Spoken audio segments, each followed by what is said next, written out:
Koliko dugo voziš? Nekih 10 mjeseci sam u Kameu. Dobro, nas jedan od rijetkih koji zna Rijeku po ulicama. Onda tu u Rijeci niko ne zna. Znaš čega znam? Zato što nisam iz Rijeke pa znam. Nisi ni ti, ni ja. Otkud si? Blizu Našica. Ali sam ovdje već 6 godina.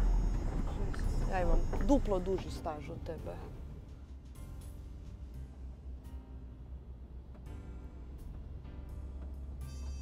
Evo, navikao sam na Rijeku.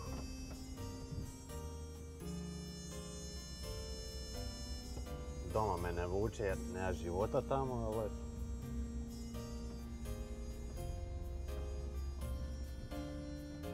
Ako to ništa ne uspije, uvijek mogu otići u Njemačku kod mame.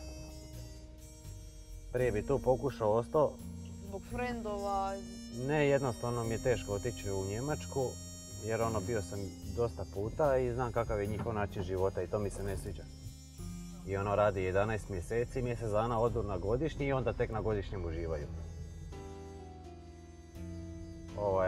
Ovdje je baš specifični balkanski način života i to nema nigdje u svijetu nego ovdje.